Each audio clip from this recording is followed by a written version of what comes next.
بسم اللہ الرحمن الرحیم۔ تاجدار کائنات امام الانبیاء جناب محمد صلی اللہ علیہ وآلہ وسلم نے حضرت ام سلمہ رضی اللہ تعالیٰ عنہا کو کربلا کی مٹی دے کر فرمایا، ام سلمہ یاد رکھنا اور دیکھتے رہنا، یہ مٹی خون میں بدل جائے تو سمجھ جانا کہ میرا حسین شہید ہو گیا ہے۔ گویا حضور پاک صلی اللہ علیہ وآلہ وسلم کے علم میں تھا کہ ام سلمہ شہادت حسین رضی اللہ تعالیٰ عنہا کے وقت زندہ ہوں گی۔ حضرت ام سلمہ فرماتی ہیں کہ میں نے وہ مٹی سنبھال کے رکھی حتیٰ کہ 60 برس گزر گئے۔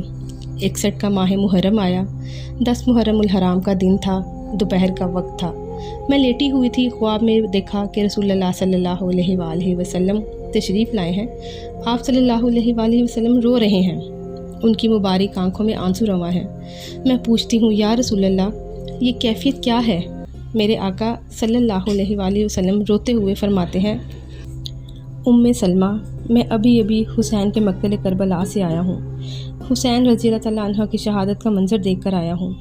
ادھر ام سلمہ نے خواب میں دیکھا رسول پاک صلی اللہ علیہ وسلم کی زیارت کی، اور ادھر مکہ معظمہ میں حضرت عبداللہ ابن عباس فرماتے ہیں، دوپہر کا وقت تھا، میں لیٹا ہوا تھا، خواب دیکھتا ہوں کہ حضور پاک صلی اللہ علیہ وآلہ وسلم تشریف لائے، دیکھتا ہوں پریشان حال ہیں۔ آپ صلی اللہ علیہ وسلم کے دست مبارک میں ایک شیشی ہے، اس شیشی میں خون ہے۔ میں نے پوچھا، یا رسول اللہ صلی اللہ علیہ وآلہ وسلم یہ خون کیسا ہے؟ فرمایا، ابن عباس میں ابھی مقتل حسین سے آیا ہوں، یہ حسین اور اس کے ساتھیوں کا خون ہے۔ آج سارا دن کربلا میں گزرا، کربلا میں شہیدوں کا خون اس شیشی میں جمع کرتا رہا۔ میدان کربلا میں نواسۂ رسول صلی اللہ علیہ وآلہ وسلم امام حسین علیہ السلام کی شہادت کے بعد اولاد رسول صلی اللہ علیہ وآلہ وسلم کو قید کیا گیا۔ نبی کریم صلی اللہ علیہ وآلہ وسلم کی بیٹیوں کو بے پردہ کر کے کوفہ اور شام کی طرف لے جایا گیا۔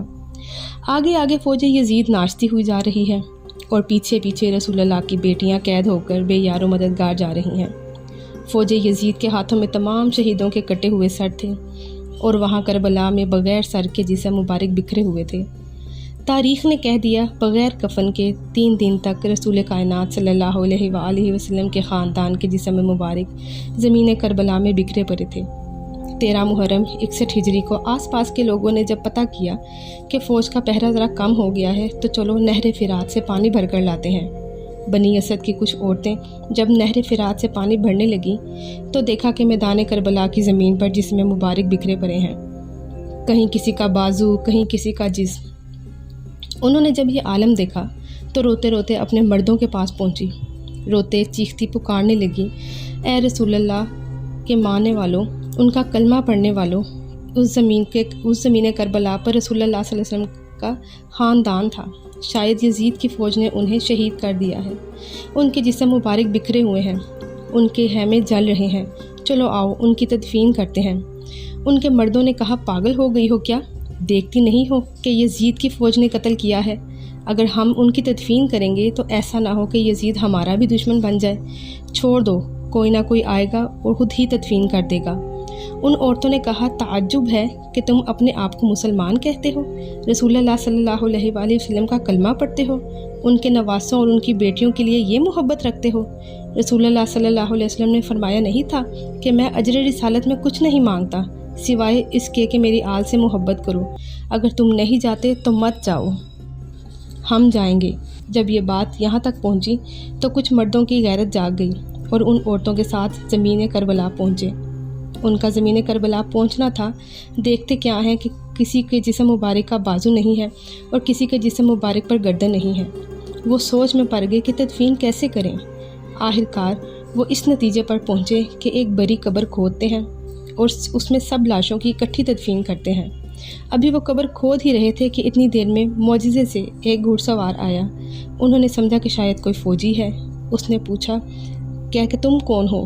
تو گھڑ سوار آپ دیدہ ہو کر کہنے لگا، میں رسول اللہ صلی اللہ علیہ وآلہ وسلم کے نواسے کا زین العابدین ہوں۔ سب کی آنکھیں بھر آئیں۔ امام زین العابدین نے رسول اللہ صلی اللہ علیہ وآلہ وسلم کی عبا بچھائی اور زمین کربلا سے اپنے بابا جان امام حسین رضی اللہ تعالیٰ عنہ کی لاش کو چننا شروع کیا۔ کہیں سے امام کی انگلی ملتی، کہیں سے جسم مبارک کا کچھ حصہ ملتا، اور کہیں سے پاؤں ملتے، اور کہیں سے کندھوں کا گوشت۔ امام زین العابدین رضی اللہ تعالیٰ عنہ ان ٹکڑوں کو رسول اللہ صلی اللہ علیہ وآلہ وسلم کی ابا میں جمع کرتے ہیں اور ایک ایسی جگہ زمین پہ کھودتے ہیں، وہاں پہلے سے ہی قبر بنی ہوتی ہے۔ امام حسین علیہ السلام کی اس قبر میں تدفین کرتے ہیں اور ان کے ساتھ اپنے بھائی علی اکبر اور 6 ماہ کے علی اصغر کو بھی دفن کرتے ہیں۔ اس کے بعد ایک بڑی سی قبر کھود کر دوسری تمام لاشوں کو دفن کرتے ہیں، اسی لیے اس جگہ کو گنج شہیداں بھی کہا جاتا ہے، جہاں سب اجسام اکٹھے دفن ہیں۔ بس جب سب شہیدوں کی تدفین ہو چکی تو کسی نے کہا کہ ایک تدفین تو رہ گئی ہے، یہ دیکھو ایک بوڑھا سا صحابی، ان کو ہم نے دفن نہیں کیا۔ امام آگے بڑھے اور فرمایا یہ حبیب بن مظاہر ہیں، اللہ یہ چاہتا ہے کہ ان کی لاش ایسی جگہ دفن ہو جہاں جب بھی کوئی امام حسین علیہ السلام کے پاس آئے تو ان کو سلام کر کے آئے۔ پھر آپ نے جناب حبیب کی تدفین کی، سب جانے لگے تو امام سجاد نے کہا رکو، ایک تدفین ابھی بھی رہتی ہے۔ سب نے کہا کچھ نظر تو نہیں آ رہا۔ امام سجاد نے فرمایا نہر فرات کی طرف چلو۔ سب نہر کی طرف بڑھنے لگے تو ایک بازو نظر آیا، تھوڑا اور آگے بڑھے تو دوسرا بازو نظر آیا، تھوڑا آگے چلنا تھا کہ جناب ابو الفضل حضرت عباس علمدار کا جسم مبارک نظر آیا۔ جناب عباس رضی اللہ تعالیٰ عنہ کو بھی اسی جگہ دفنایا گیا جہاں وہ گھوڑے سے زمین پر گرے تھے۔ آج بھی قبر عباس اور قبر حسین ایک دوسرے کے آمنے سامنے ہیں۔